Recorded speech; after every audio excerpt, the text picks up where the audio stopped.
Your highest moral purpose should be your own happiness and your enfoldment.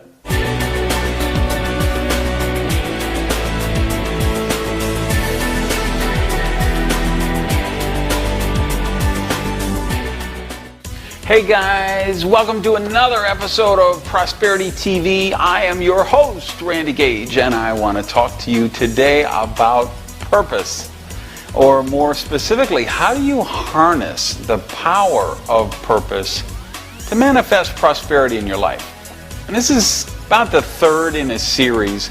So if you didn't watch the previous two shows, I would suggest you go back and see them, because we're kind of looking at the linking between assignments and purpose and how this all evolves on the pathway to this pathway to your purpose, which I think is the pathway to your prosperity.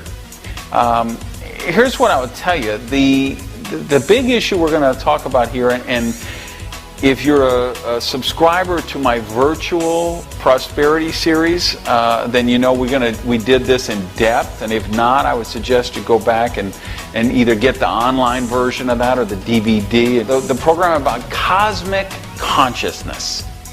Because here's what I think the purpose is about. I think, let's begin with some shocking statement for some of you. Here's the thing that may antagonize some of you, but I want you to hear me out. Your highest moral purpose should be your own happiness and your enfoldment, your ongoing enfoldment into your potential. Now, many people will be shocked by that, and they'll say, well, I'm here to serve God. I'm going to say, well, that sounds kind of crazy to me. You're going to say, well, I'm just about serving others. I want to make the world a better place. I'm going to say, you know what? That sounds kind of crazy to me too.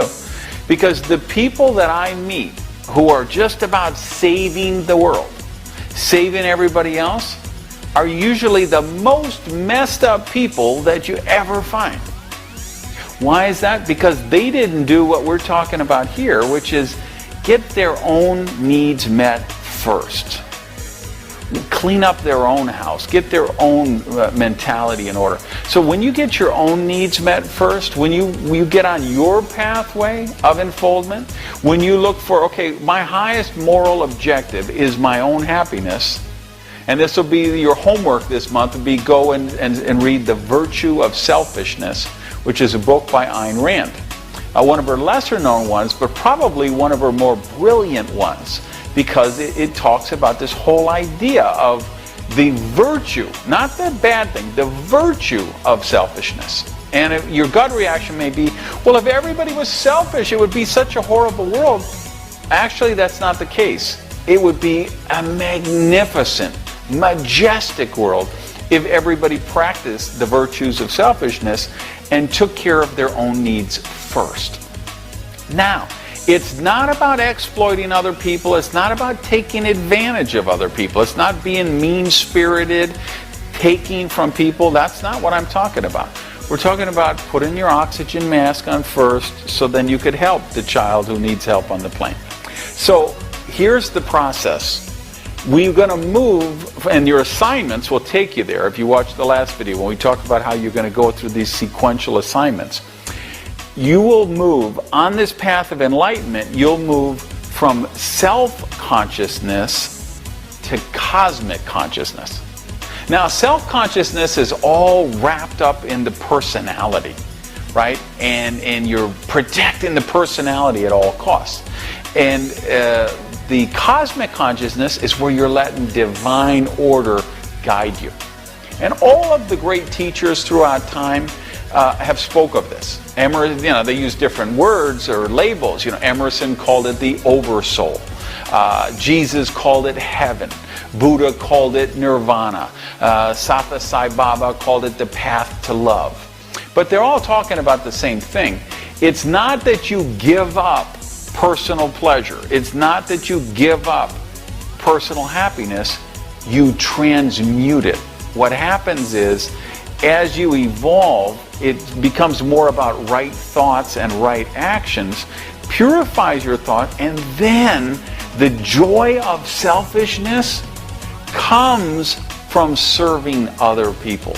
It comes from contributing to other people. And that's why I say your assignments will evolve and you will move. And now it seems, some of those teachers I mentioned, some of them are worshipped as God, and people look at it as a very mysterious thing. But it's actually not that mysterious. The things we're talking about, when viewed from self-consciousness, while they seem mysterious, from cosmic consciousness, they're quite apparent.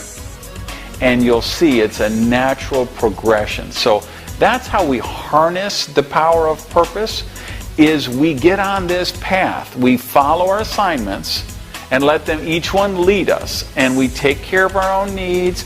We work on our unfoldment. And as you unfold, you see the world through a bigger prosperity window. And you get joy from giving money to charity, from supporting the opera and the symphony and the Make-A-Wish Foundation and buying back the rainforest and helping other people. And it's still selfish, but it's selfishness in a positive way that makes the world a better place. So go out there, watch this last video, follow your assignment. Please share this with people you know. Subscribe so you always know when we have a new one. And here's the last thing I would tell you this episode, is the universe will give you your next assignment when you're overqualified for this one. So have a great week and live rich. Thanks, everybody.